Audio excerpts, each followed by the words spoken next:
ভাবছো তো যে এই ভিডিওটা আমার আগেও দেওয়া ছিল।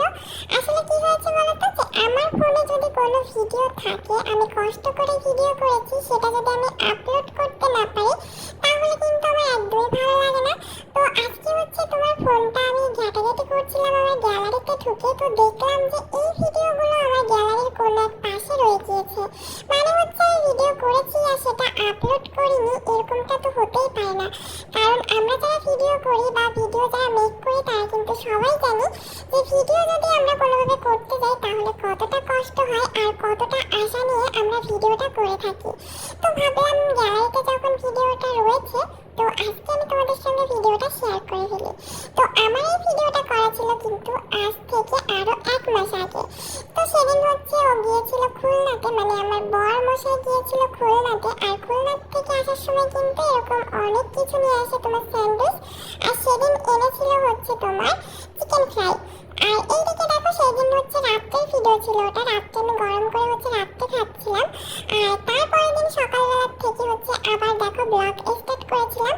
কারণ এখানে দেখো আমি সকালবেলা না দুপুরবেলা রান্না করেছিলাম। দুপুরবেলা রান্না করেছিলাম হচ্ছে তোমার চিংড়ি মাছ দিয়ে কচু, আর এইদিকে হচ্ছে দেখো তোমার চিকেন রোস্ট রান্না করেছিলাম। তো ভাবছোই তো 2 রকম রান্না কেন? তো আসলে চিকেন রোস্ট অনেকদিন আমি রান্না করি না, তার জন্য কিন্তু চিকেন রোস্ট রান্না করেছি। আর মূলত চিকেন রোস্টটা রান্না করেছিলাম হচ্ছে গুনগুনের জন্য, কারণ গুনগুন এখনো পর্যন্ত আমার হাতে চিকেন রোস্ট রান্না খায়নি। তো এখানে দেখো গুনগুনকে দিয়েছিলাম হচ্ছে আজকে তোমার টেবিল সাজানোর দায়িত্ব। কারণ আমি রান্না টান্না করে কিন্তু অলরেডি স্নান করতে চলে গিয়েছি। আর স্নান করে মানে স্নান করতে যখন গিয়েছিলাম তখন ওকে বলে গিয়েছিলাম যে আমি কিন্তু স্নান করতে যাচ্ছি, তুমি এইদিকে হচ্ছে সবার জন্য আজকে ভাত সার্ভ করবা। তো তারপরে ও হচ্ছে দেখো এখানে তোমার সবার জন্য আর কি প্লেটে ভাতটা গুছিয়ে নিচ্ছিল।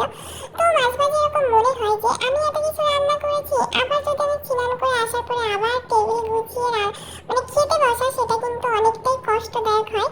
তো তাই জন্য ওকে বললাম যে তুমি এদিকে রেডি করো আর আমি ওই দিক থেকে স্নানটা সেরে আসি। তো একটা ননদ থাকা কিন্তু আসলে খুবই মানে কি বলবো ভাগ্যের ব্যাপার। কারণ এই যে দেখো টুকিটাকি কাজগুলো কিন্তু আমাকে অনেকটা হেল্প করে। হেল্প করে বলতে গেলে ওকে আমি যখনই যে কাজটাই দিই না কেন ও কিন্তু সেই কাজটা খুবই সুন্দরভাবে করে। তো এখানে হয়েছে কি, তোমরা হয়তো ভাবছো যে এখানে আমি ভয়েস দিচ্ছি ওদিকে ও কথা বলছে। ওকে আর কি বলেছিলাম যে তুমি একটা ভিডিও করবা আর আমি এসে দেখবো যে তুমি আমাদেরকে সারপ্রাইজ দিচ্ছ বা একটা ভিডিও তুমি তৈরি করে রাখো। কিন্তু হয়েছে কি, ও মানে এতটা আস্তে আস্তে কথা বলতেছিল যেটা আর কি অত দূর থেকে শোনা যাচ্ছিল না। তাই জন্য আমি পরে ভাবলাম যে আমি আর কি ভয়েসটা দিই। তো এখানে তারপরে দেখো আমি ভয়েসটা দিচ্ছিলাম। তো দেখো হচ্ছে আমাদের 3 জনের জন্য ভাতটা রেডি করেছে। এখানে আমি, গুনগুন আর ওর দাদা। তো আমরাই কিন্তু আমাদের বাড়িতে হচ্ছে শুধুমাত্র চিকেন খাই, আর কিন্তু কেউ চিকেন